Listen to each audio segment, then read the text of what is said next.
ಸನಾತನ ಧರ್ಮಾಧೀಶಾಯ ವನ್ಯಋಷಭ ಜಗದ್ಗುರು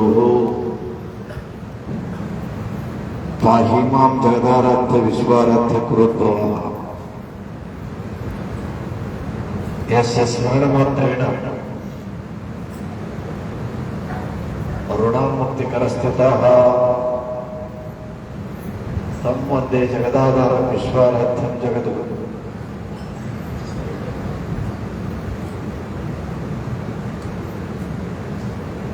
ಆರಾಧ್ಯ ಗುರುವಿನನ್ನು ಸ್ಮರಿಸಿಕೊಂಡು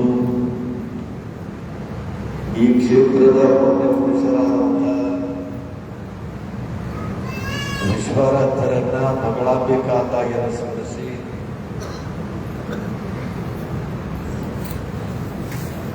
ಅಕ್ಷತರಿಗೆ ಅಮಾವಾಸ್ಯೆಯ ನಿಮಿತ್ತವಾಗಿ ಹಮ್ಮಿಕೊಂಡ ಧಾರ್ಮಿಕ ಸಮಾರಂಭದ ನೇತೃತ್ವವನ್ನು ವಹಿಸಿ ಅನುಭವ ನೀಡಿದಂತ ಶ್ರೀಮಠದ ಪೂಜ್ಯರಾದ ಶಿವಶೇಖರ ವಿಶ್ವಾರಾಧ್ಯ ಶಿವಾಚಾರ್ಯ ಸ್ವಾಮಿಗಳವರೆಗೂ ಪ್ರತಿ ತಿಂಗಳಿಗ ಅಮಾವಾಸ್ಯೆಗೊಮ್ಮೆ ಬರುವಂತ ಭಜನಾ ಸೇವೆಯಲ್ಲಿ ಇವತ್ತಿನ ಅಮಾವಾಸ್ಯೆ ಸೇವೆ ನಿಮಿತ್ತವಾಗಿ ಬಂದಂತ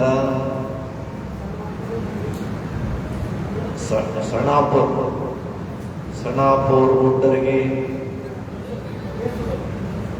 ದೇವಸೂರಿನ ಭಜನಾ ಸಂಘದವರೆಗೂ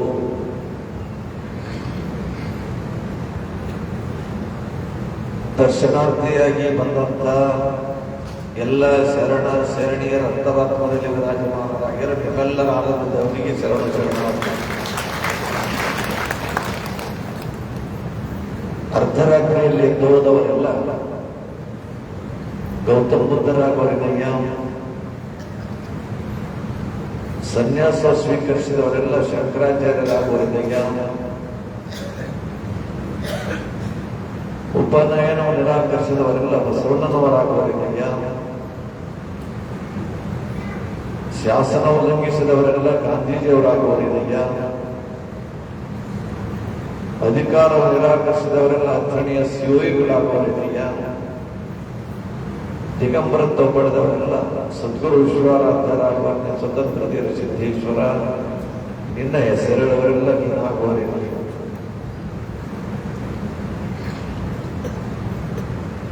ವಿಶ್ವಾರಾಧ್ಯರು ಮನುಕುಲದ ಉದ್ಧಾರಕರು.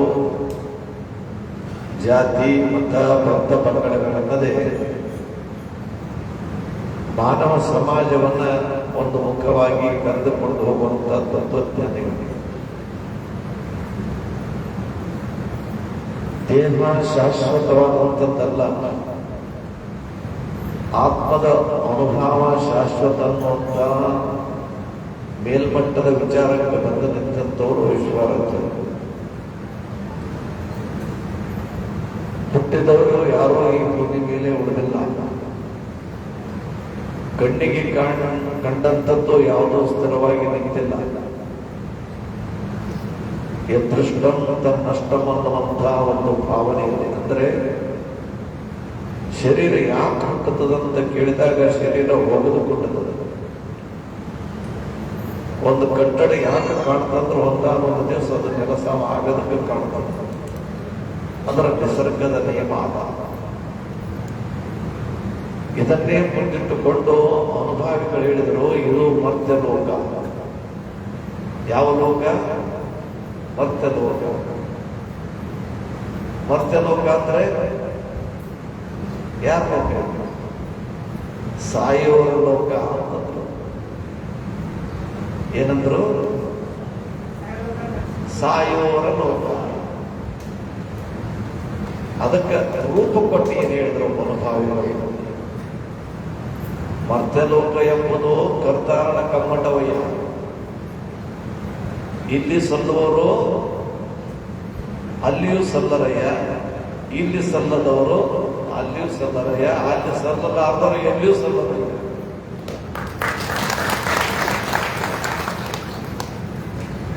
ಇದು ಸಾಯುವ ಲೋಕ ಅಂದ್ರೆ ಮೊದಲನೇ ಮಾತಿನ ಸಾಯೋರ್ ಲೋಕ ಅಂತ ತಿಳ್ಕೊಂಡಂದ್ರೆ ನಾವೆಲ್ಲ ಎದಕ್ಕೆ ಹುಟ್ಟುತ್ತೀವಿ ಅಂದ್ರೆ ಸಾಯದಕ್ಕೆ ಹುಟ್ಟುತ್ತೀವಿ. ಯಾಕೆ ಸಾಯ್ತೀವಿ ಅಂದ್ರೆ ಮತ್ತೆ ಹುಟ್ಲಾಕ್ ಸಾಯ್ತೀವಿ. ಭಗವಂತ ಎಷ್ಟು ಪ್ರಿಂಟ್ ಮಷಿನ್ ಹಾಕಿರ್ಬೇಕಪ್ಪ ಅಯ್ಯೋ ನಮನಿ ಅಂತ ನಾವೆಲ್ಲ ನಾವು ಬಹಳ ಹಾಕಿಲ್ಲ.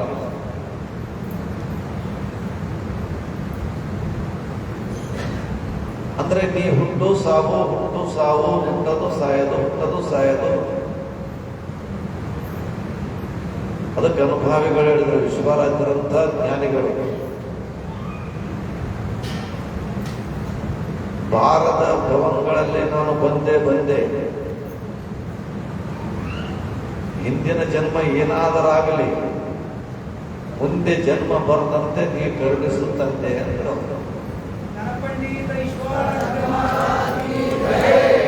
ಅಂದ್ರೆ ನಾವು ಹುಟ್ಟಲಾರದ ಜಾಗನೇ ಇಲ್ಲ ಅಂತಂದ್ರೆ ಅವ್ರು ತಿಳ್ಕೊಂಡ್ಬಿಟ್ರು. ಏನಂದ್ರೆ ನೀವೆಲ್ಲ ತಿಳ್ಕೊಂಡಿರಿದ್ರಿ ನಾವು ಮನುಷ್ಯ ಶ್ರೇಷ್ಠವಾದಂತ ಜನ್ಮದವರು. ಶ್ರೇಷ್ಠವಾದಂತ ಜನ್ಮ ಜಗಕ್ಕನಬೇಕು. ಒಡದು ಬೆದ್ರೆ ನಿಮ್ಗಿಂತ ಆನಿ ಮತ್ತೊಂದು ಮಗದೊಂದು ಬೇಕಾದಷ್ಟು ತಿಂತಾವ. ಓಡದ ಬೆದ್ರೆ ನಿಮ್ಗಿನ ಬೇರೆ ಪ್ರಾಣಿಗಳು ಬಹಳಷ್ಟು ಓಡ್ತಾವ. ಬಹಳ ಶಾಣ್ಯರಂದ್ರೆ ನರಿ ಬುದ್ಧಿ ಆದಂತ ತಿಳ್ಕೊಂಡಂತಾರೆ. ನಿಮ್ಗಿನ ನರಿ ಬಹಳ ಶಾಣ್ಯ ಆದಂತ. ಹೊಲ ನಮ್ಮದಂತಾರೆ, ಹೊಲ ನಿಮ್ಮದಲ್ಲ. ಹೊಲ ನಿಮ್ ಹೊಲದಾಗ ಎಷ್ಟೋ ಮಂದಿ ಹೋಗ್ಯಾರ. ನಿಮ್ಮ ಅಪ್ಪ ಹೋಗ್ಯಾರ, ನಿಮ್ಮ ಮುತ್ತೆ ಹೋಗ್ಯಾರ, ಮುತ್ತೆ ಹೋಗ್ಯಾರ, ಎಲ್ಲರೂ ಹೋಗ್ಯಾರ. ಹೊಲ ಅಂತದ ಹೊರರು ಹೋಗ್ಯಾರ. ಎಲ್ಲ ನಾವು ಮನೆ ಕಾಯ ಹೊಡ್ಯೋದಂತ ಹೊಲ ಅಂತ. ನೀವೆಲ್ಲ ಅಂತಿರ್ತೀರಿ ಹೊಲ ಮಾರಿದೆ ಒಬ್ಬ ಅಂತ ನಾನು ತಗೊಂಡೇನಪ್ಪ. ನೀವು ಹೊರಗೆ ಮುಂಜಾನೆ ಹೋಗ್ತೀರಿ. ನೀವು ಹೋಗೋದ್ರಾಗ ನರಿ ಕಾಡಂದಿ ಅವು ಇವು ಬಿದ್ದಿರ್ತಾವೆ. ನೀವು ಯಾವಾಗಾನು ಒಂದು ತಾಸು ಹೋಗ್ತೀರಿ, ಹೋಗಿ ಬರ್ತೀರಿ. ಅವ್ರಂತರ ಇದಕ್ಕೆ ಬರ್ತು ಮಾರ ಮುಂಜಾನೆ ಸುಮ್ಮನೆ ಬರ್ತದ ನೋಡ್ರಿ, ನನ್ನ ಹೊಲ ಅಂತ ಒಂದ್ ತಾಸು ಬಂದು ಹೋಗ್ತದ. ಚಪ್ತನ ನಾನೇ ಇರ್ತೀನಿ, ರಾತ್ರಿ ನಾನೇ ಇರ್ತೀನಿ. ಇದ್ದವ್ ನನ್ನ ಹೊಲ ನಾನಾಗಿಲ್ಲ. ಇದು ಸುಮ್ಮನೆ ಬರ್ತದ ನಂದು ತೊಂತದೆ ಮನುಷ್ಯ ಪ್ರಾಣಿ ಅಂತ ಅವು ಅಂತಾವ. ಹೊಲಕ್ಕೆ ನಾವು ಮಾರಿವಿ, ಅವ ತಗೊಂಡಿವಿ, ನನ್ನ ಹೊಲ ತಗೊಂಡಿನಿ, ಇಷ್ಟು ರೊಕ್ಕ ಕೊಟ್ಟು ಅಂತ ತಿಳ್ಕೊಂಡು ಎದಿ ಮುಟ್ಕೊಂಡು ನಾವು ಹೇಳ್ತಿರ್ತೀವಿ. ಎದಿ ಮುಟ್ಕೊಂಡು ಹೇಳಾಗ ಹೊಲ ಆಗ್ತದ ಹುಚ್ಚ, ಯಾಕೆ ಎದಿ ಮುಟ್ಕೊಂಡು ಹೇಳ್ತೇವ? ಮಾರಿದಾಗ ಏನೋ ಇಲ್ಲೇ ಉಳ್ಕೊಂಡಿಲ್ಲ, ತಗೊಂಡವ್ ನೀನ್ ಇಲ್ಲಿ ಗುಡ್ಡ ಹೊಡ್ಕೊಂಡು ಕುಂದ್ರಂಗಿಲ್ಲ. ಎಲ್ಲರೂ ಹೋಗ ಮಗನೇ ನೀ ರೊಕ್ಕ ಕೊಟ್ಟು ತಗೊಂಡೆ ನೀನಂತೆ, ನಾನಿನ ಮುಗ್ಗಡ್ಕೊಂಡು ಒಂದಿನ ಇಟ್ಕೊಂತೀನಿ ಮಗನೇ, ಅವರಿಗೆ ರೊಕ್ಕೆಲ್ಲ ರೂಪಾಯಿ ಇಲ್ಲ.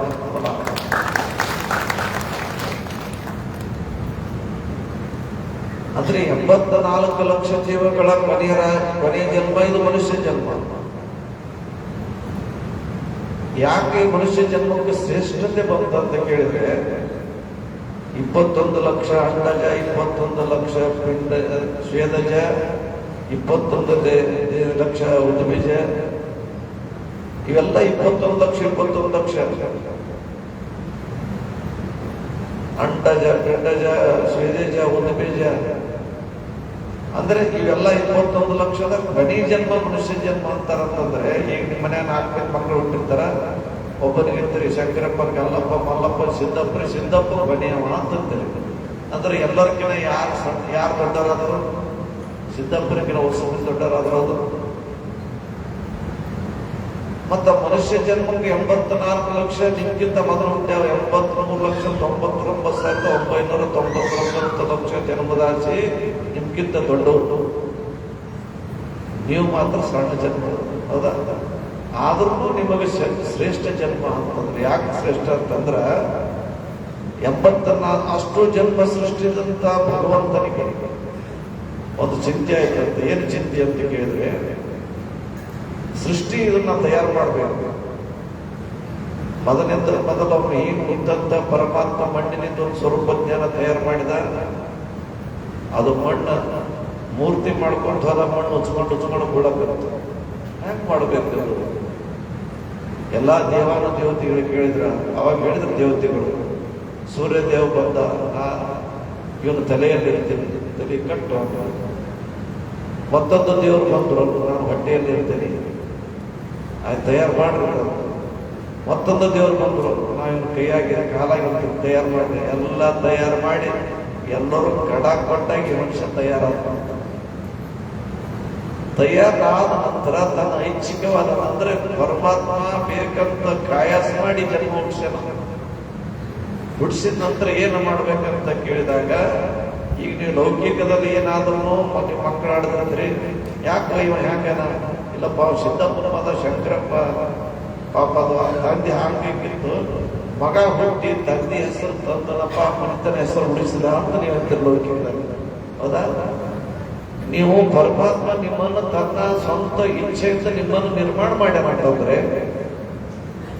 ನೀವು ಪರಮಾತ್ಮನ ಬೇಕಾದಾಗ ನಡ್ಕೊಂಡ್ರು ಪರಮಾತ್ಮ ನೀವು ನೆನೆಸ್ಕೊಂತ ಪರಮಾತ್ಮನಿಂದ ಬಂದಂತ ಜೀವಿ ಪರಮಾತ್ಮನನ್ನು ಕೊಂಡಾಡಿದ್ರೆ ಅವಾಗ ನೀವು ಪರಮಾತ್ಮನ ಸೈಫ್ ಆಗ್ತೀರಿ, ನೀವು ಪರಮಾತ್ಮನ ದೇವರ ಮಕ್ಕಳಾಗ್ತೀರಿ, ನಿಮ್ಗೆ ಶ್ರೇಷ್ಠ ಜನ್ಮ ಅಂತ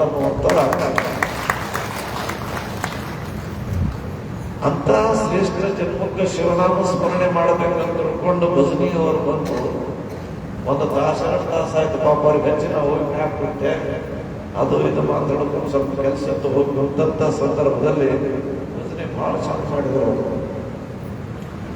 ಪುರಾಣ ಹೇಳ್ಬೇಕಂದ್ರೆ ಸುಮ್ಮ ಓದಿ ತಮ್ಮ ತಿಳಿದಂಗೆ ಹೇಳ್ತಾರ ಅವರು. ಪ್ರವಚನ ಮಾಡ್ಬೇಕಂತಂದ್ರೆ ತಮ್ಮ ತಿಳಿದಂಗೆ ಎಲ್ಲರೂ ತಿಳಿಲಿ ಅಂತ ಹೇಳಕ್ ಹೋಗ್ತಾರೆ. ಆದ್ರೆ ಭಜನೆಯಲ್ಲಿ ಏನೊಂದು ಶಕ್ತಿ ಇರುತ್ತಂತ ಕೇಳಿದಾಗ, ಭಜನೆ ಹಾಡಂತವ್ರು ಹಾಡ್ಕೊಂತ ಅದರಲ್ಲಿ ತಾವು ತೃಪ್ತಿಯಾಗಿ ಇನ್ನೊಬ್ಬರನ್ನು ತೃಪ್ತಿಪಡಿಸೋದಷ್ಟೇ ಅಲ್ಲ, ತಾವು ಮತ್ತು ತಮ್ಮನ್ನ ಅವಲಂಬಿಸುವಂತ ಜನ ಎಲ್ಲರೂ ಶಿವನ ಕಡೆ ಹೋಗ್ಬೇಕೆನ್ನತಕ್ಕಂಥ ಉದ್ದೇಶ ಇಟ್ಕೊಂಡು ಅವರು ಏಕೋ ಭಾವದಿಂದ ಆಡ್ಕೊಂತ ಆದಾಗ ಆಗಲೇ ಬಂದಂತ ಶರಣು ಸರಣ ಮತ್ತು ಏನ್ ಚಂದ ಹಾಡಿದ್ರಪ್ಪ, ದವಾಖಾನೆ ನಾನು ಅದು ಇದು ತಲೆ ತುಂಬಿಕೊಂಡು ಬಂದಿದ್ದೆ, ಎಲ್ಲ ಕಳೆದ ನನ್ನ ತಲೆಗೆ ದೇವರೇ ತುಂಬಿದ್ ನೋಡಪ್ಪ ಅಂತ ಹೇಳಿಬಿಟ್ರು ಅವರು. ಶ್ರೀಕೃಷ್ಣ ಪರಮಾತ್ಮ ಅವನು ಕೂಡ ಸಂಗೀತದಲ್ಲಿ ಅಷ್ಟು ಶಕ್ತಿ ಇತ್ತು, ಸಂಗೀತದಲ್ಲಿ ಬಹಳ ಪ್ರೇಮಿತ. ಅವನು ಯಾಕೆ ಮಾಡ್ತಂದ್ರ, ಇವತ್ತು ನೀವೆಲ್ಲ ಕೊಳಲು ಬಾರಿಸೋರಂತ ಕುಂದಿರ್ತಾರ, ಅಂತರ್ ಶೈನಾವಾದನ ಇಂತ ಉಸ್ತಾದ ಬಿಸ್ಮಿಲ್ಲಾ ಖಾನ್ ಶೈನಾವಾದನ ಅಂತ ತಿಳ್ಕೊಂಡು ಕೇಳ್ತಿರ್ತಾರೆ ನೀವೆಲ್ಲ. ಅವ್ರು ಹಾಡ್ಕೊಂತ ಬಾರಿಸ್ಕೊಂತ ತಮ್ಮನ್ನು ತಾವು ಬರೀದಿದ್ರು. ಶ್ರೀಕೃಷ್ಣ ಸುಮಾರು ಸಾವಿರಾರು ಲಕ್ಷ ಗೋವುಗಳು ತಾನು ಒಡೆಯನಾಗಿದ್ರು ಕೂಡ ಹಾಡ್ಕೊಂತ ಬಾರಿಸ್ಕೋತಿದ್ದಂತ ಸಂದರ್ಭದಲ್ಲಿ ಅವ ಯಾವ ಗೋವುಗಳಿಗೆ ಹೋಗಿ ಹಿಡ್ಕೊಂಡು ಬರುತ್ತಿಲ್ಲ ಅಂತ, ಗೋವುಗಳಿಗೆ ಕರಿಬೇಕಾದ್ರೆ ಒಂದೊಂದು ರಾಗ ಇಟ್ಟು ಕೊಳಲು ಬಾರಿಸೋದಂದ್ರೆ ಇಲ್ಲೇ ಇದ್ದಂತ ಗೋವುಗಳು ನಮ್ಮ ಯಜಮಾನ ಕರ್ಲಾಕಂತ ತಿಳ್ಕೊಂಡು ಓಡ್ಕೊಂಡು ಬಂದು ಅವ್ನು ಸ್ವಂತ ಕುಂದಿರ್ತಿದ್ರು. ಸಂಗೀತದಲ್ಲಿ ಅಷ್ಟು ಶಕ್ತಿ ಅದ, ಸಂಗೀತದಲ್ಲಿ ಬಹಳ ದೊಡ್ಡ ಶಕ್ತಿ ಅದ. ಅಂತ ಒಂದು ವಿಚಾರಗಣವಾಗಿ ಶ್ರೀಮಠದಲ್ಲಿ ಸುಮಾರು ದಿನಗಳಿಂದ ವಿಶ್ವಾರಾಧ್ಯ ಭಜನೆ ಸೈಕಿದ್ದಂತ ಬದುಕವರು. ಈಗಾಗಲೇ ನಾವು ಬಂದಾಗ ಭಜನಿ ಮನಿ ಅಂತ ತಿಳ್ಕೊಂಡ, ಭಜನಿ ಮನಿ ಅಂತ ತಿಳ್ಕೊಂಡದ್ದು ಯಾಕಂದ್ರೆ ಅಲ್ಲಿ ಅವ್ರ ಶಿಷ್ಮಕ್ಕಳು ಬಹಳಷ್ಟು ಮಂದಿ ಇದ್ರಂತ. ಬರುತ್ತಪ್ಪೂರು ಊರನ್ನವ್ರಿಗೆಲ್ಲರಿಗೆ ಕರ್ಕೊಂಡು ಬಂದು, ಯಪ್ಪ ನನ್ನ ಮಕ್ಕಳಿಂದ ತಂದೆ, ನನ್ನ ಮಕ್ಕಳೆಲ್ಲ ತಿಳ್ಕೊಂಡು ಮಗಳಿಗೆ ಮನಿತನ ಕೆಟ್ಕೊಂಡಿನಿ, ಅಕ್ಕಿನೂ ಮಕ್ಕಳಿಲ್ಲ ಮತ್ತೆ ಹೀಗೆ ನೋಡಿದಂತ ಇಲ್ಲಿ ಕರ್ಕೊಂಡು ಬಂದಿದ್ರು. ಯಾವುದೋ ವಿಚಾರದಲ್ಲಿ ಕುಂತಿದ್ರು ವಿಶ್ವರಾಜ ಇದ್ರ ಈ ಕಡೆ ಕುಂತ್ರು, ಈ ರೂಢದಲ್ಲಿ ಇರ್ತಿದ್ದ. ಆ ರೂಢದಲ್ಲಿ ಹೋದಂತ ಸಂದರ್ಭದಲ್ಲಿ ನಾ ಎಲ್ಲಿ ಏನ್ ಮಾಡಕ್ಕಾಗ್ತೀನಿ, ಯಾರು ಏನ್ ಅಂತೀನಿ ಅನ್ನತಕ್ಕಂಥ ಗಮನವ್ರಿಗೆ ಇರ್ತಿದ್ದಿಲ್ಲ.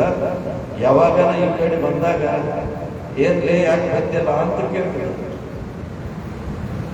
ಯಪ್ಪ ಮಕ್ಕಳಿಲ್ಲ ನನ್ನ ಮಗಳಿಗೆ, ಅದಕ್ಕೆ ಸುಮಾರು ದಿವಸ ಆಯ್ತು, ನನಗೆ ಮಕ್ಕಳಿಲ್ಲ, ಹುಟ್ಟಿದ್ದು ಹೆಣ್ಮಗಳ ಅಂತ ತಿಳ್ಕೊಂಡಾಕಿ ಮನೆಗೆ ಉಟ್ಕೊಂಡಿಲ್ಲ, ಆಕಿಗೂ ಮಕ್ಕಳಿಲ್ಲ ತಂದೆ, ಆಕಿನ ಫಲಸಂತಾನ ಕೊಡೋ ತಿಳ್ಕೊಂಡಂದಾಗ ಯಾಕಡೆ ಗೊತ್ತಿದ್ರು, ಯಾವ ಧ್ಯಾನದಲ್ಲಿದ್ರು ವಿಶ್ವರಾತ್ರಿ ಗೊತ್ತಿಲ್ಲ.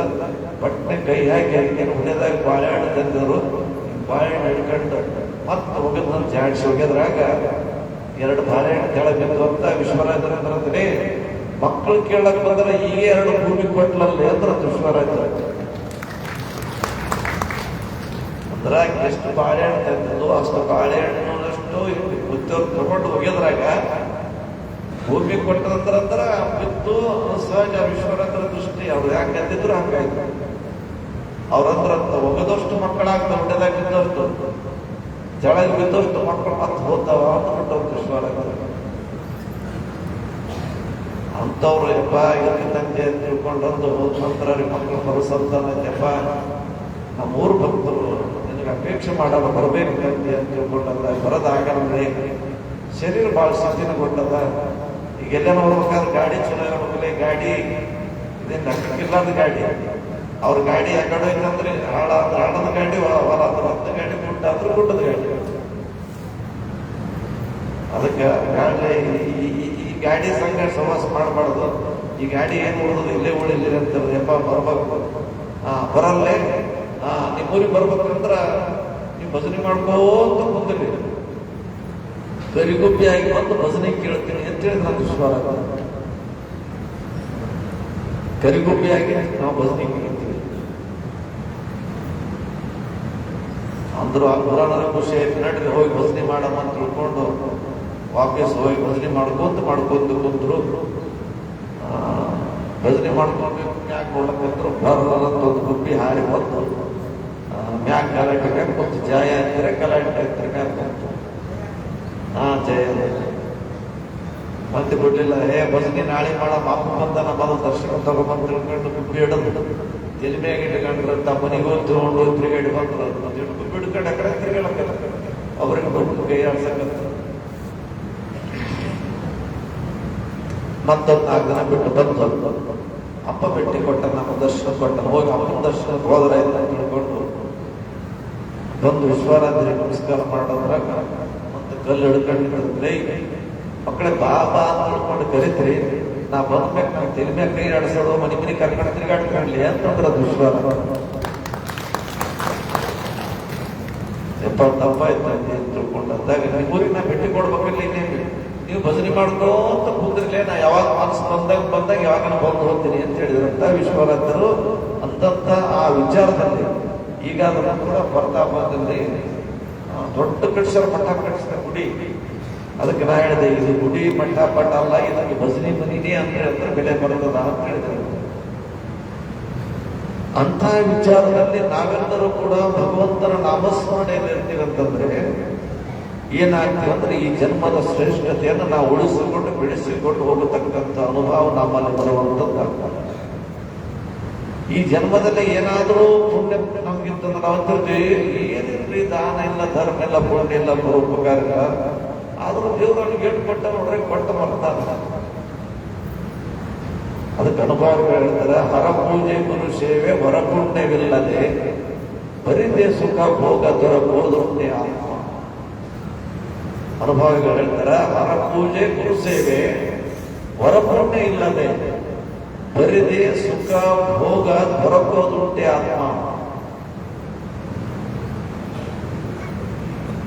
ಹರ ಪೂಜೆ ಇಲ್ಲ, ಗುರುವಿನ ಸೇವಾ ಇಲ್ಲ, ಹಿಂದಿನ ಜನ್ಮದ ಪುಣ್ಯನೂ ಇಲ್ಲ ಅಂತಂದ್ರೆ ಈ ಸುಖ ಸಿಗಂದ್ರೆ ಯಾಕೆ ಸಿಗ್ತದಪ್ಪ? ಪುಣ್ಯದ ಕೆಲಸ ಮಾಡ್ರಿ. ಅದಕ್ಕೆ ಅಂತರ ಪುಣ್ಯದ ಫಲವೇ ಸುಖ, ಪಾಪದ ಫಲವೇ ದುಃಖ. ಪುಣ್ಯದ ಫಲ ಸುಖ, ಪಾಪದ ಫಲ ದುಃಖ. ನಾವೇನ್ ಮಾಡಿವಿ ಅಂತಂದ್ರ ಸುಖ ಬೇಕಂತೀವಿ, ಹಣ್ಣು ಬೇಕಂತೀವಿ, ಗಿಡ ಹಣ್ಣಾಗ್ತಾಯಿರಲ್ಲ. ಸುಖ ಬೇಕಂತೀವಿ, ಪುಣ್ಯದ ಕೆಲಸ ಮಾಡಾಕ್ತಾರಿಲ್ಲ. ಮಾಡೋದು ಪಾಪದ ಕೆಲಸ ಅಷ್ಟು, ಅದ್ರ ದುಃಖ ಬೇಡ ಅಂತ ಎಷ್ಟು ವಿಚಿತ್ರ ಅದಾದ್ರ. ಅದಕ್ಕೆ ಹೇಳಿದ್ರೆ ಅವರು, ನೀ ಮಾಡಿದಂತಹ ಪುಣ್ಯ ನಿನಗೆ ಮುಂದಿನ ಜನ್ಮದ ಬುದ್ಧಿ ಆಗ್ತದ. ಒಬ್ಬ ಗುರುಗಳು ಶಿಷ್ಯ ಮಗನಿಗೆ ಕರ್ಕೊಂಡು ತಿರುಗಾಡ್ಕೊಂಡು ಹೊಟ್ಟಿದ್ದು ಹೇಳಿದ್ರು, ಒಂದೆರಡು ಮನೆ ತಿರುಗಾಡ್ಕೊಂಡು ಬಾಬಾ, ತಿರುಗಾಡ್ ತಂದು ಕರ್ಕೊಂಡು ನೋಡಮ್ಮ, ಬಂದವರು ಎಲ್ಲರಿಗೆ ಸಕಟ್ ಊಟ ಮಾಡೋಣ ಆಯ್ತಂದ್ರೆ. ಶಿಷ್ಯ ಮೊದಲಿನ ಮನೆಗೆ ಹೋದ, ಜಗ್ಗಿ ಶ್ರೀಮಂತರಿದ್ರು. ನಮ್ಮ ಕೈಲಿ ಏನ್ ನೀಡೋದಾಗಲ್ಲಪ್ಪ, ಮನೆಗೆ ಯಾರೆಲ್ಲ ಆಳಕಾಳುಗಳು, ಮುಂದಿನ ಮನೆಗೆ ಹೋಗು ಅಂತ ಹೇಳಿದ್ರು. ಬಾಜು ಮನೆ ಒಂದು ಅವ್ರ ಮನೆಗೆ ಯಾಕೆ ಹೋಗಿರಿ, ಅವ್ರಿಗೆ ಯಾರಿಗೆ ನೀಡಂಗಿಲ್ಲ. ಈಗ ನನ್ನ ಬಲ್ಲಿ ಆದ ರೊಟ್ಟಿ ಅದ, ನಾವು ಉಣ್ಬೇಕಂತಿದ್ದೆ, ನೀವು ಬಂದಿರಿ, ಈಗ ಒಯ್ದು ಬಿಡ್ರಿ ಅಂತ ಹೇಳಿ. ನೀವ್ ಯಾಕೆ ಮಾಡ್ಕೊಂಡ ನೋಡ, 3-4 ದಿನ ಕೊಟ್ಟಿವಿ ಅಂದ್ರೆ 3-4 ದಿನ ಕೊಡೋ ಇಲ್ಲ ಇರುತ್ತೆ. ನಾವು ಅಂತ ಶಿಷ್ಯ ಅಂತ ಬೇಡಪ್ಪ, ನೀವೊಂದು ಅರ್ಧ ತುತ್ತು ಇಟ್ಕೋ, ರೊಟ್ಟಿ ಇಟ್ಕೊಂಡು ಕೊಟ್ಟ. ಹೋಗಿ ಗುರುಗಳಿಗೆ ಕೊಡುವಂತ ಸಂದರ್ಭದಲ್ಲಿ ಹೇಳಿದ, ಅಲ್ರಿ ಗುರುಗಳೇ, ನೀವು ದೇವರಾಗ್ಲಿ, ನೀವು ದೇವರ ಸ್ವರೂಪ ಅಂತ ತಿಳ್ಕೊಂಡು ಹೇಳ್ತೀರಿ, ಅವ ದಾನ ಇಲ್ಲ ಧರ್ಮ ಇಲ್ಲ, ಅವನ ಮನೆಗೆ ಯಾಕೆ ಹೋಗಿರಿ ಅಂತ ತಿಳ್ಕೊಂಡು ಹುರನರು ಅಂತಾರ. ಅವನಿಗೆ ದೇವ್ರು ಎಷ್ಟು ಕೊಟ್ಟು ಮಾಡ್ತಾನಲ್ರಿ. ಇವ್ ನೋಡ್ದೆ ಪಾಪ ಕೊಡ್ಬೇಕಂತಾನೆ ಇದಕ್ಕೇನು ಇಲ್ಲ, ತನಗೆ ಕೊಡಕ್ಕೆ ಇಲ್ಲ, ದೇವ್ರು ಹೆಂಗೆ ಪಕ್ಷಪಾತ ನೋಡ್ರಿ ಅಂತಂದ್ರು. ಅವಾಗ ನೇತಮ್ಮ, ನಮ್ಮ ಬದುಕು ಒಂದೇ ಜನ್ಮದ ಅಲ್ಲದೆ ದೇವರು ಬಹಳ ಪ್ರಿಂಟ್ ಮಷೀನ್ ಇಟ್ಟಿಲ್ಲವ. ಇದಕ್ಕೆ ಪುಣ್ಯ ಮಾಡಿದ್ರೆ ಒಂದಕ್ಕೆ ಕಳಿಸ್ತಾನ, ಪಾಪ ಮಾಡಿದ್ರೆ ಇನ್ನೊಂದಕ್ಕೆ ಕಳಿಸ್ತಾನ, ಪುಣ್ಯ ಮಾಡಿದ್ರೆ ಒಂದಕ್ಕೆ ಕಳಿಸ್ತಾನ, ಪಾಪ ಮಾಡಿದ್ರೆ ಮತ್ತೊಂದು ಜನ್ಮಕ್ಕೆ ಹಾಕ್ತಾನ. ಅವ ಏನ್ ಮೊದಲನೇ ಮನೆಗೆ ಹೋಗಿದ್ದ ಶ್ರೀಮಂತ ಏನೂ ಇಲ್ಲ ಮುಂದೆ ನಡಿ ಅಂತಲ್ಲ, ಹಿಂದಿನ ಜನ್ಮ ಹಿಂದಿನ ಪುಣ್ಯವನ್ನು ಹಿಂದುಂಡಬೇಕಾದ. ಹಿಂದಿನ ಜನ್ಮದಾಗ ಗಳಿಸ್ಯಾನ, ಈಗ ಕಳ್ಕೊಂಡು ಹೋಗ್ತಾನವ. ಮುಂದಿನ ಜನ್ಮದ ಪೂರಲ್ಲಿ ಏನು ಅದಕ್ಕೇನು ಇರಂಗಿಲ್ಲ. ಇವೇನಾಗಲ್ಲ, ಹಿಂದಿನ ಜನ್ಮದಾಗ ಕಳ್ಕೊಂಡು ಬಂದಾನ, ಈಗ ತೊಡ್ಕೊಂಡು ಹೋಗ್ತಾನ. ಅದು ಶ್ರೀಮಂತಿದ್ದು ಮುಂದೆ ಬಿಕಾರಿ ಆಗ್ತದ, ಇದು ಬಿಕಾರಿ ಆಗಿದ್ದು ಮುಂದೆ ಶ್ರೀಮಂತ ಆಗ್ತದ ಅಂತ ಹೇಳಿ ಇದೇ ಕುರಿತು ಆಟ. ಸೀತಾ ಇಲ್ಲ ಸಣ್ಣಕ್ಕಿದ್ದಳು, ಸೀತಾ ಮಾತೆ ಸಣ್ಣಕ್ಕಿದ್ದಂತ ಸಂದರ್ಭದಲ್ಲಿ ನೇಪಾಳ ಮಿಥಿಲಾ ನಗರ ಎಂದು ಬರ್ತದೆ ಸೀತಾ ಅಂತ ಅವರು ವನವಿಹಾರ ಮಾಡಕತ್ತಿದ್ರು. ಎಲ್ಲ ಗೆಳತಿಯರನ್ನ ಕರ್ಕೊಂಡು ತಮ್ಮ ಸಖಿಯರೊಂದಿಗೆ ಆಡ್ಕೊಂತ ಗುಡ್ಡ ಗಾಡು ಹುಲ್ಲು, ನೀವು ರಾಜನ ಮಗಳು ಆರಾಮಾಗಿ ಏನ್ ಕೊಡ್ತಾರೆ, ಆಡ್ಕೊಂತಿದ್ದಳು. ಇದ್ದಂತ ಸಂದರ್ಭದಲ್ಲಿ ಅಲ್ಲಿ ಬೆಳೆದಂತ ಪುರುಪದ ಹಣ್ಣು ತಿಂತಿದ್ದಳು, ಕೋಗಿಲೆ ಹಾಡು ಕೇಳ್ತಿದ್ದಳು, ನವಿಲುಗಳ ನಂತರ ನೋಡ್ತಿದ್ದಳು. ಜುಳು ಹರಿಯುವಂತಹ ನೀರಿನಲ್ಲಿ ಕಾಲಳ್ಳಿ ಕುಂತ ಆರಾಮ ಮಕ್ಕೊಂತಿದ್ದಳು. ಆಗ ಹೊಳೆ ನೋಡಿದ್ರು, ಒಂದು ಗಿಡದ ಮ್ಯಾಗ ಗರ್ಭಿಣಿ ಗಂಡ ಹೆಂಡತಿ ಗಿಳಿಗಳು ಕೂತಿದ್ವು. ಗಂಡು ಗಿಳಿ ಹೆಣ್ಣು ಗಿಳಿ ಗಿಳಿತಂತ ಸ್ವಲ್ಪ ಆಧ್ಯಾತ್ಮ ಅಂದ್ರೆ ಹೊಟ್ಟಲಿದ್ದಾಗ ನಾವು ಏನು ಒಳ್ಳೇದು ಹೇಳ್ತೀವಿ, ಏನ್ ಕೇಳ್ತೀವಿ, ಕೇಳಿದಂಥದ್ದು ಹೊಟ್ಟೆಗಿರುವಂತ ಖುಷಿ ಪರಿಣಾಮ ಆಗ್ತದ, ಒಳ್ಳೇದೇ ಕೇಳ್ಬೇಕಂತ. ಅದಕ್ಕೊಂದು ಕಥೆ ಹೇಳ್ತೀನಿ ಅಂತ ರಾಮಾಯಣ ಕಥೆ ಹೇಳಕತ್ತ. ಇನ್ನ ರಾಮಾಯಣನೇ ಆಗಿಲ್ಲ, ಸೀತೆನ ತವ್ರನೆಗೆ ಹೇಳ, ಸಣ್ಣಕ್ಕೆ ಹೇಳ, ಲಗ್ನ ಆಗಿಲ್ಲ. ಹಿಂಗ ಸೀತಾ ಅಂತಿದ್ದಂತ ಈಕೆ ಅಂತಂತ ನಂದೇ ಕಥೆ ಹೇಳಕತ್ತ. ಸೀತಾ ಇಟ್ಕೊಂಡು ಕೇಳಿದ್ವಿ, ನಂದೇ ಕಥೆ ಹೇಳಕತ್ತಾಳ ಅಂತ ತಿಳ್ಕೊಂಡು ಕಿವಿ ಕೊಟ್ಟು ಕೇಳಿದ್ರು. ಸೀತಾ ಮಾತಿದ್ಳು, ಆಕಿ ಈಗ ಗಂಡನ ಮನೆಗೆ ಆದಳು. ಇಂಥ ರಾಮನು ಅಂತ ಒಬ್ಬ ದೇವತಾ ಪುರುಷ ಅಕ್ಕಿಯನ್ನು ಒರೆಸ್ಕೊಂಡ ಲಗ್ನ ಆಯಿತು. ಮುಂದೆ ಅವರಿಗೆ ಹುಟ್ಟಿದ್ವು ಅಂತ ಅನ್ನೋದ್ರೊಳಗಾಗಿ ಈಗ ಏನ್ ಮಾಡಿದಂತ ಇವು ಹೇಳ್ತಾವಂತ ತಿಳ್ಕೊಂಡಂದ್ರೆ, ನಾನು ಮನೆಗೆ ಹೋಯ್ದ್ರಂತೂ ಇದು ಪೂರ ಕತ್ತಿ ನಾನೇ ಕೇಳಿದ್ರಂತೂ ಕೇಳಿ ನನ್ನ ಜೀವನ ಸಟ್ಟು ಮಾಡ್ಕೊಂಡ್ರಾಯ್ತು, ನಿರೂಪಿಸ್ಕೊಂಡ್ರಾಯ್ತು, ರೂಪಿಸ್ಕೊಂಡ್ರಾಯ್ತು ಅಂತ ತಿಳ್ಕೊಂಡು ಇಳಿಗೆ ಇಳ್ಕೊಳಕ್ಕಾಗಲ್ಲ. ಗಂಡು ಗಿಡಿ ಹಾಲು ಹೆಣ್ಣು ಗಿಡಿ ಸಿಕ್ತು, ಅದನ್ನ ತಂದು ಮನ್ಯಾಗ ಬಂಗಾರದ ಪಂಚರದೊಳಗೆ ಹಾಕಿಟ್ರು. ಅದಕ್ಕೆ ಹಣ್ಣು ಕೊಟ್ರು, ಹಾಲು ಕೊಟ್ರು, ಅಮೃತನೇ ಕೊಟ್ರು. ಹೇಳಿದಂತ, ನೋಡು, ನಾನು ಗರ್ಭಿಣಿ ಇದ್ದಾಗ ನೀನು ನನ್ನನ್ನು ತಂದು ಗಂಡನಿಗೆ ನನಗೆ ಅಗಲಿಸಿದ. ನಿನಗೊಂದು ಸಂದರ್ಭ ಹೆಂಗೆ ಬರ್ತದ, ನೀನು ಹೊಟ್ಟಿದ್ದಂತ ಸಂದರ್ಭದಲ್ಲಿ ನೀನು ಗಂಡ ಹೆಂಡತಿ ಆಗತ್ತೀರಿ, ಇದೇ ನನ್ನ ಶಾಪ ಅಂತ ತಿಳ್ಕೊಂಡು ಹೆಣ್ಣಿಗೆ ಹೇಳಿ ಸತ್ತರು. ಮುಂದೆ ರಾಮದ ಅಕ್ಕಿಯಲ್ಲಿ ಒರೆಸ್ಕೊಂಡು ಅಕ್ಕಿ ಅಂದಳು, ಇನ್ನ ಪೂರ ಗತಿನೇ ಕೇಳಿದ್ದಿಲ್ಲ, ನನ್ನ ಕೈಯಿಂದ ಇಂಥ ಒಂದು ಅಹಿತಕರ ಘಟನೆ ಆಯ್ತಲ್ಲ, ಇರಲಿ ಅಂತ ತಿಳ್ಕೊಂಡು ಅನ್ನೋದ್ರೊಳಗಾಗಿ ನಿರ್ವಹಣೆ ಏನ್ ಮಾಡ್ಬೇಕಂತ ಹೋಗಿತ್ತು. ರಾಮಾಯಣ ಪ್ರಾರಂಭ ಆಯ್ತು. ವನವಾಸಕ್ಕೆ ಹೋಗಿ ಬಂದರು, ಲಗ್ನ ಆದರು. ಎಲ್ಲಾ ಮುಗಿದ ನಂತರ ದೇವತಾ ಪುರುಷ ರಾಮ ಹೆಂಡತಿ ತುಂಬ ಗರ್ಭಿಣಿ ಇದ್ದಳು. ಎಲ್ಲ ನನ್ನ ರಾಜ್ಯದ ಜನ ಹ್ಯಾಂಗಿರ್ತಾರ ನೋಡ್ಬೇಕು. ಹಗ್ಲಂತ ಬಂದು ಈ ಮಂತ್ರಿ ಒಂದ್ ಹೇಳ್ತಾನೆ, ಆ ಮಂತ್ರಿ ಒಂದ್ ಹೇಳ್ತಾನೆ, ಆ ಒಣನವ್ರು ಬಂದ್ ಹೇಳ್ತಾರೆ, ಈ ಊರನವ್ರು ಬಂದ್ ಹೇಳ್ತಾರೆ. ಸ್ವತಃ ಎಲ್ಲಾ ತಿರುಗಾಡಿ ಜನ ಸುಭಿಕ್ಷೆಯಿಂದ ಆಹಾರ ಇರಲಿಲ್ಲ. ಅದಕ್ಕ ಎಲ್ಲಾದ್ರೂ ಚಲೋ ಇರ್ಬೇಕಾದ್ರೆ ರಾಜಕಾರಣಿಗಳು ಭಾಷಣ ಮಾಡ್ತಿರ್ತಾರ, ನಮ್ಮ ರಾಜ್ಯವನ್ನ, ನಮ್ಮ ದೇಶವನ್ನ ರಾಮರಾಜ್ಯವನ್ನಾಗಿ ಮಾಡಬಾರದು. ರಾಮರಾಜ್ಯದಲ್ಲಿ ಎಲ್ಲ ಪ್ರಾಣಿ ಪಕ್ಷಿಗಳಿಗೂ ಕೂಡ ಒಂದು ನ್ಯಾಯ ಇಟ್ಟಿದ್ದಂತ, ಪ್ರಾಣಿ ಪಕ್ಷಿಗಳಿಗೂ ಕೂಡ ಒಂದು ನ್ಯಾಯ ಇಟ್ಟಿದ್ದ. ಯಾಕಂದ್ರೆ ಒಂದು ನಾಯಿ ಬಂದು ನಿಂತಂತ ನಾ ರಾಮನ ಭೇಟಿ ಆಗ್ಬೇಕಂತ ತಿಳ್ಕೊಂಡು ಒದರ್ಲಕ್ಕಂಥದ್ದು ಅದು ದೇವತಾ ಮನುಷ್ಯ ರಾಮಗ ಶಬ್ದ ಗೊತ್ತಿತ್ತು. ಯಾಕಂತ ಕೇಳಿದಾಗ ಸುಮ್ಮನೆ ಇಂಥ ಮನುಷ್ಯ ಹೊಡೆದಾನ, ಅವನಿಗೆ ಯಾವ ಶಿಕ್ಷೆ ಕೊಡಬೇಕು? ಏನಿಲ್ಲ, ಇಂಥ ಊರಾಗ ಹೋಗಿ ಅವನಿಗೆ ಒಂದು ದೊಡ್ಡ ಈ ಸಂಸ್ಥಾನಿಕ ಮಾಡಿ ಕುಂದಿಸ್ಬಿಡು. ಯಾಕೆ ಎಂದಕ್ಕೆ ನಾನು ಅವನಿಗೆ ಅದೇ ಇದೆಯಾ, ನಾನು ನಾಯಿ ಕೊಡಿಸಲು ನೀನು ನಾಯಿ ಆಗಿರ್ತೀನಿ ಅಂತ ಹೇಳ್ತಂತ ನಾಯಿ. ಈ ವಿಚಾರಗಳನ್ನು ಇಟ್ಟುಕೊಂಡು ರಾಮ ರಾತ್ರಿ ತಿರುಗಾಡಿದ್ರಾಯ್ತು, ರಾತ್ರಿ ಏನೇನು ಕಷ್ಟದವರ ಮಂತನಕ ನೋಡಿದ್ರಾಯ್ತು ಅಂತ ತಿರುಗಾಡ್ಕೋಂತ ಬಂದ ರಾಜ ಯಾರೋ ರಾಮ. ತಿರುಗಾಡ್ಕೊಂಡು ಬಂದಂತ ಸಂದರ್ಭದಲ್ಲಿ ಒಂದು ಮನ್ಯಾಗ ಜಗಳ ನಡೆದಿತ್ತು. ಅಕ್ಸರ ಮನ್ಯಾಗ ಜಗಳ ನಡೆದಿತ್ತು. ಜಗಳ ನಡೆದಾಗ ಈಗ ಗಂಡ ಹೆಂಡತಿ ಮುಂಜೆ ನಡೆದ ಶುರು ಆದಂತ ನ್ಯಾಯ ಹೇಳಕಂತಿದ್ರು.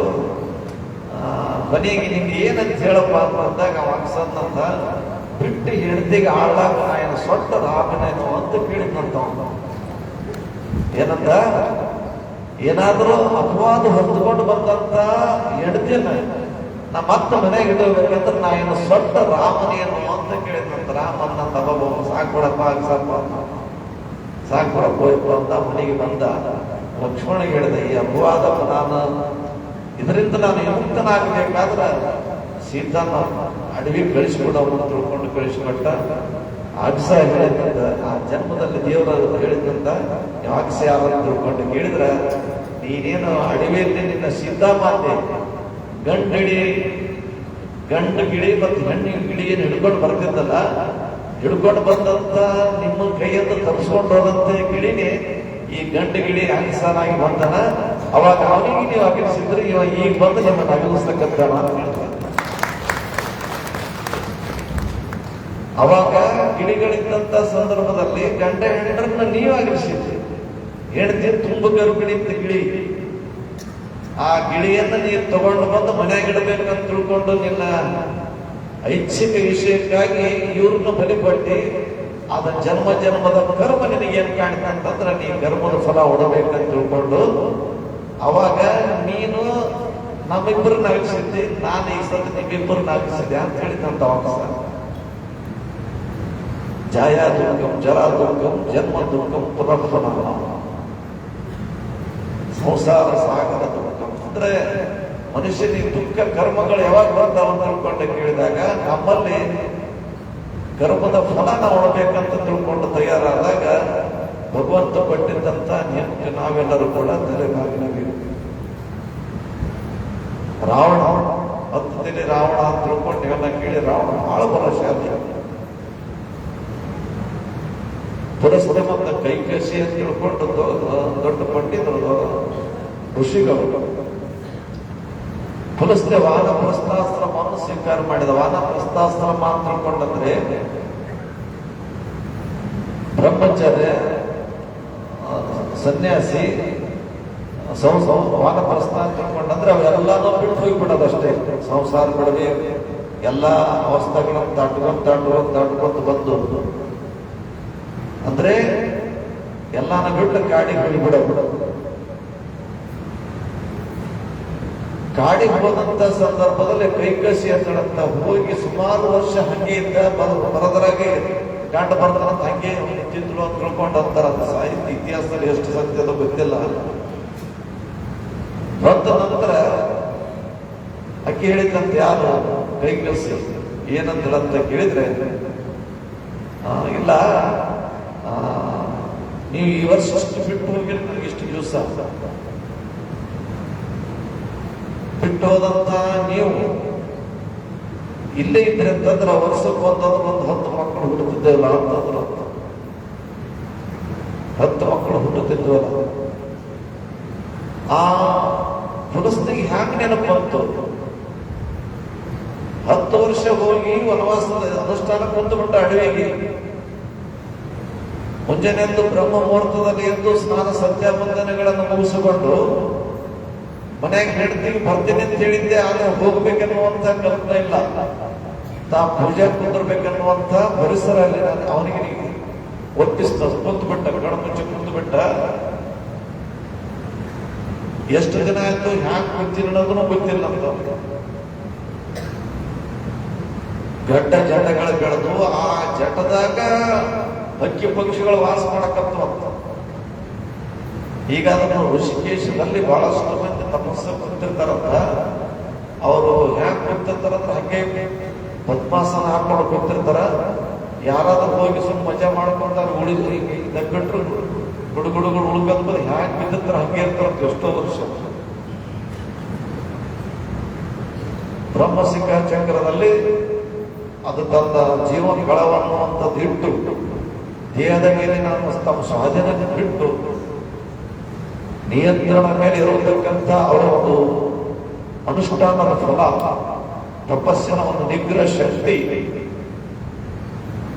ಆ ಯಾವ ಅವಸ್ಥೆ ಕುಂತ ಸಂದರ್ಭದಲ್ಲಿ ಅವನ ಜಟದಲ್ಲಿ ಹಕ್ಕಿ ಪಕ್ಷಿಗಳು ವಾಸ ಮಾಡಕತ್ವ. ಹಕ್ಕಿ ಪಕ್ಷಿಗಳು ವಾಸ ಮಾಡತಕ್ಕಂಥ ಸಂದರ್ಭದಲ್ಲಿ ಅದೇ ಒಂದು ಪಕ್ಷಿ ಹೊಟ್ಟಲಿತ್ತು. ಅವಾಗ ತನ್ನ ಗಂಡ ಹೇಳ್ತಿದ್ದ, ನೀ ಆ ಕಡೆ ಹೋಗ್ಬೇಡ, ನಾನು ಬಿಟ್ಟು ಅಡವ್ಯಾಗ ಬಿಟ್ಟು ಅದೇ ಅಂತ ತಿಳ್ಕೊಂಡ್ರೆ ನನಗ ಒಂದು ಪ್ರಸವ ದಿನದಲ್ಲಿ ನಾನು ಬಾಣಿತನಾಗುವಂತ ಸಮಯದಲ್ಲಿ ನನಗೆ ಏನಾದ್ರೂ ತ್ರಾಸ್ಗೀಸ್ ಆಗಿತ್ತನ್ನ ತಿಳ್ಕೊಂಡಂದಾಗ ಆ ಹಕ್ಕಿ ಏನಂತ ಗಂಡ ಹಕ್ಕಿ, ನಾ ಏನು ಹೆಂಡತಿಗೆ ಯಾವಾಗ ಬಂತಾಗ್ಬಿಟ್ಟು ಮರೆತು ಕುಂದ್ರಲಕ್ಕ ನಾ ಏನು ಭರಿಸ್ತ ಋಷಿ ಏನೋ ಅಂತ ಕೇಳ್ತ. ಅಂದ್ರೆ ಅವನ ಸುಟ್ಟದಾಗೆ ಬರ್ತದ, ಅವನ್ ತಿರ್ಬೇಕು ಅಂತ ಕೇಳ್ತಂತ. ಅವನಂಗ ನಾ ಮನೆ ಬಿಟ್ಟು ಹೆಂಡತಿ ಬಿಟ್ಟು ಹೊರ್ಲಕ್ಕ ನಾ ಏನು ಋಷಿ ಅನ್ನಂದಾಗ ಹುಡುಕೊಂದು ಋಷಿ ಅನ್ನೋದು ಅಬ್ಬ ಏನು ಬೆಳಿಗ್ಗೆ ಅನ್ನೋದು. ನಾನು ತಪ್ಪು ಮಾಡೀನಿ. ಹೋಗಿ ತನ್ನ ಹೆಂಡತಿ ಮುಂದೆ ಕುಂತಾಗ ಹೆಂಡತಿ ಅಂತ, ಅಲ್ರಿ ಇಷ್ಟು ದಿವಸ ನೀವು ಹೋಗಿರಿ, ಇಲ್ಲಿ ಹೋಗಿದ್ರೆ ಮುಗಿದಿಲ್ಲ. ಅದನ್ನ ನಮ್ಮ ಬದುಕನ್ನು ಯೌವನ ಭರಿತವಾದಂತ ಈ ಶರೀರವನ್ನ ಸಮಯವನ್ನ ನಾವು ವ್ಯರ್ಥ ಕಳ್ಕೊಂಡೇವಲ್ಲ. ಆದ್ರೆ ನಮ್ಮ ಒಂದು ವರ್ಷಕ್ಕೆ ಒಂದು 8 ಮಕ್ಕಳಾಗ್ತಿದ್ವಲ್ಲ ಅಂದಾಗ ಅವನ ತನ್ನ ಏಕದೃಷ್ಟಿಯಿಂದ ತನ್ನಲ್ಲಿರ್ತಕ್ಕಂಥ ತಪಸ್ಸಿನ ಫಲದಿಂದ ಈ 1 ವರ್ಷಕ್ಕೆ 1 ಮಕ್ಕಳು ಬೇಡ, 10 ವರ್ಷದ ಫಲವಾಗಿ ಈ ರಾವಣ ಹುಟ್ಟಲಿ ಅಂತ ತಿಳ್ಕೊಂಡು ಹೆಂಡತಿಗೆ ಆಜ್ಞೆ ಮಾಡಿದ, ಆಶೀರ್ವಾದ ಮಾಡಿದ, ಕಲಿತ ರಾವಣ ಹುಟ್ಟಿದ. ರಾವಣ ಏನ್ ಮಾಡಿದ, ತನ್ನ ತಾಯಿ ಅಪೇಕ್ಷೆಯಂತೆ ಪರಮಾತ್ಮ ಆತ್ಮಲಿಂಗವನ್ನೇ ತಂದ. ಪರಮಾತ್ಮ ಅಷ್ಟಮ ಯಾವುದು ನವಗ್ರಹಗಳು ಪರಮಾತ್ಮನಿಗೆ ಹೊಂದಿದ್ದೆಲ್ಲ ರಾವಣ ಬಂದಿದ್ದು. ರಾವಣ ಅನಿಸ್ತಿದ್ದಂತ ರಾವಣ ತನ್ನ ಸಿಂಹಾಸನಕ್ಕಂದು ಕುರ್ಚಿಗೆ ಸಿಡಿ ಮಾಡಿದ್ದಲ್ಲಂತ, ಪ್ಯಾಂಟುಡಿ ಮಾಡಿದ್ದಲ್ಲಂತ. ಅವ ಏನ್ ಮಾಡಿದ್ದಂತಂದ್ರೆ ಎಲ್ಲಾ ನವಗ್ರಹಗಳು ಬಂದು ಆ ಕುರ್ಚಿ ಮ್ಯಾಗ ಕುಂದಿರ್ಬೇಕಂತ ಚಪ್ಪಲಿ ಹೊಡೆದ್ರೆ ಎಲ್ಲಾ ನವಗ್ರಹಗಳು ಬಂದು ಈಗ ಡುಗ್ಗಿ ನಿಂತಿರ್ತದ, ಅದ್ರ ಮ್ಯಾಗ ಕಾಲಿಟ್ಟು ಬಂದು ಕುರ್ಚಿ ಮ್ಯಾಗ ಕೊಡ್ತಿದ್ದಂತ. ಯಾಕಂದ್ರೆ ಅಷ್ಟ ಶಕ್ತಿ ಗಳಿಸಿದ್ದ. ಒಬ್ಬನಿಗೆ ಒಂದು ಗೃಹ ಕಾಡ್ಲಂದ್ರೆ ಈಗ ಎಲ್ಲಾ ಗೃಹಗಳಿಗೆ ಡುಬ್ಬದ ಮ್ಯಾಗ ಕಾಲಿಟ್ಟು ಹೋಗಿ ಕೊಡ್ತಿದ್ದಂತ. ದೇವನ ದೇವತೆಗಳು ಅನ್ನಕತ್ರು, ಏನ್ ಮಾಡಬೇಕಪ್ಪ ಇಂಥ ನವಗ್ರಹಗಳನ್ನು ಕಾಡ್ತಾವ ಅಂತ ತಿಳ್ಕೊಂಡ್ರೆ ಎಷ್ಟೊಂದು ಪೂಜೆ ಪಾಠ ನಮಸ್ಕಾರಗಳು ಮಾಡ್ತಾರ. ಇವಾಗ ಡುಬ್ಬದ ಮ್ಯಾಗ ಕಾಲಿಡ್ತಾರಲ್ಲ, ನಾರ್ದು ಹೇಳಿದ್ರೆ ಹೆಂಗಾರ ಮಾಡಿದ್ವಿ ಅಡ್ಜಸ್ಟ್ ಮಾಡಪ್ಪ, ಇದನ್ನು ಸೀದಾ ಮಾಡ ಆಯ್ತು ತಿಳ್ಕೊಂಡು ನಾರ್ದ ಬಂದು ಎಲ್ಲ ನವಗ್ರಹಗಳಿಗೆ ಏನಪ್ಪ ನೀವೆಲ್ಲ ಪ್ರಪಂಚದಾಗ ನೀವು ದೇವರ ತಿಳ್ಕೊಂತಾರ, ನೀವು ಒಬ್ರು ಕಾಡಿದ್ರೆ ಎಷ್ಟೋ ಮಂದಿ ತ್ರಾಸ ಅಂತ ಅಂತಾರ, ನೀವೆಲ್ಲ ಹಿಂಗೆ ಕಾಡ್ಲಕ್ಕಂತ ಏನಿದೆ ಅಂತ. ಅವನ ನವಗ್ರಹಗಳು ಹಿಡಿದಂತ ಅವನ ಪೂಜೆ ಪ್ರಭಾವದಿಂದ, ಅವನು ಮಾಡಿದಂತ ಪುಣ್ಯದ ಪ್ರಭಾವದಿಂದ ಅವ್ನು ಬಂದಾಗ ನಾವೆಲ್ಲ ದಿನ ಡುಂಬಿಸ್ತೀವಿ.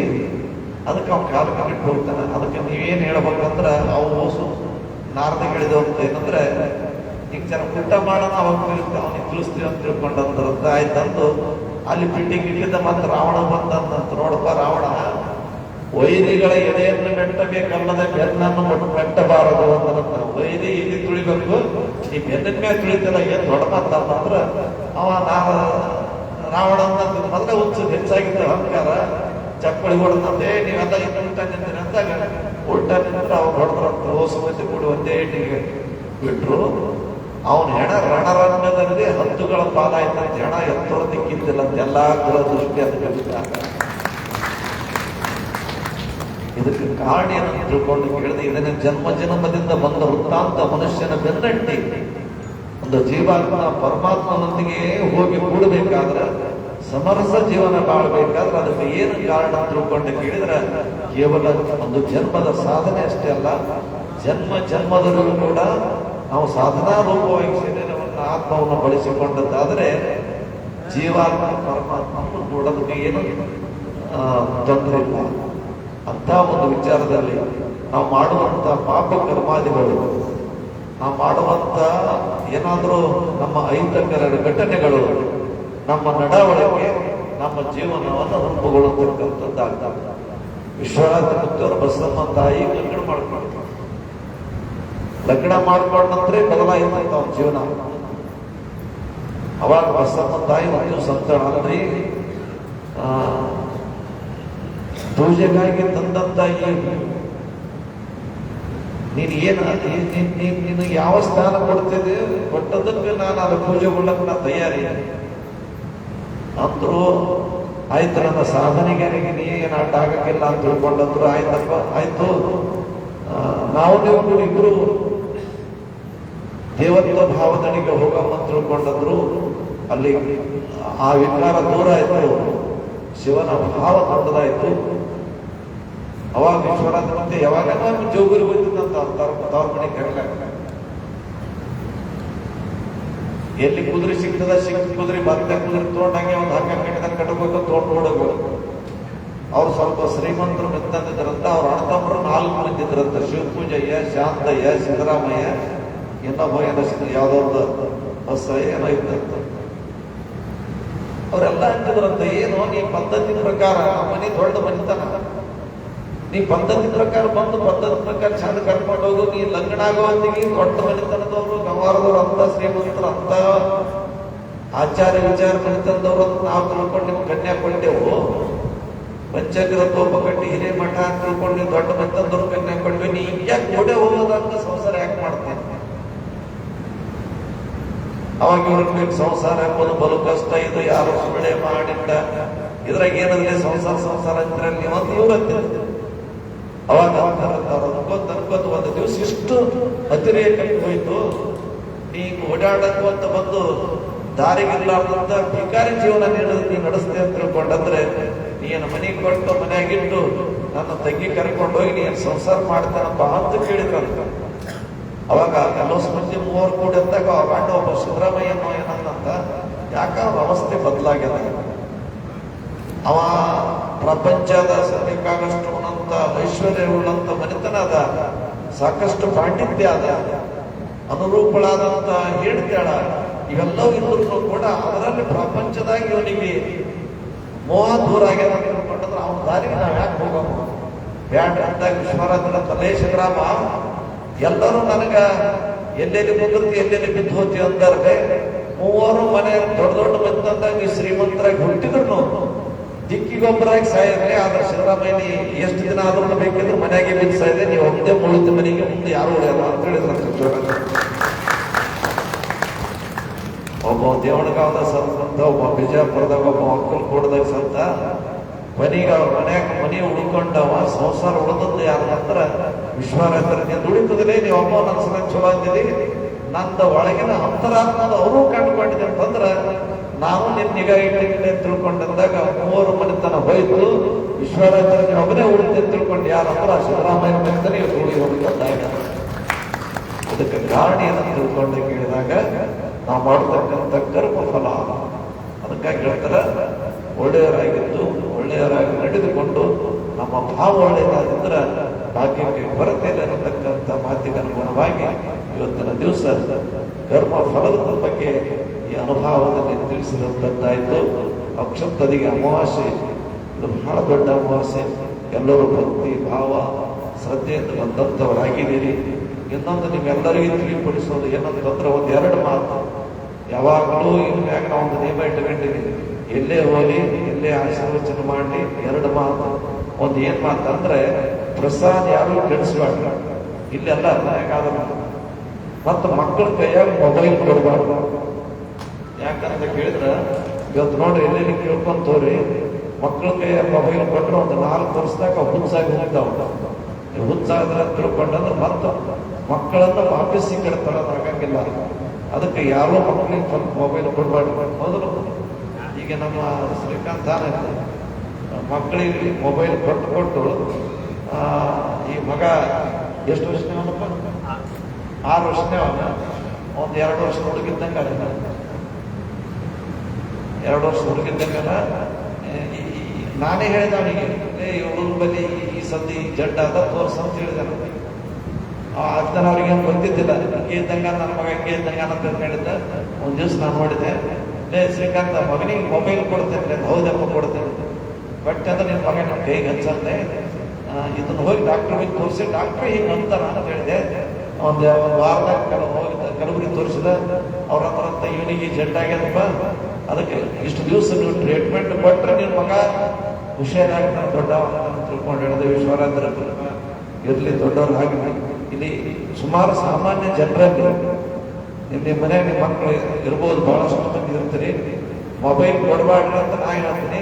ಆಯ್ತಪ್ಪ ಯಪ್ಪ ಕೊಡೋದ ತಿಳ್ಕೊಂಡು ಎಷ್ಟು ನಿಮ್ ಕೈ ಅಂತ ನೋಡ್ಬೇಕ್ರ, ಯಾರೋ ಕೊಡಬಾರ್ದು ಮೊಬೈಲ್ ಎತ್ತರ ಅಂತ ಬಂದ ಎಲ್ಲರ ಕೈ.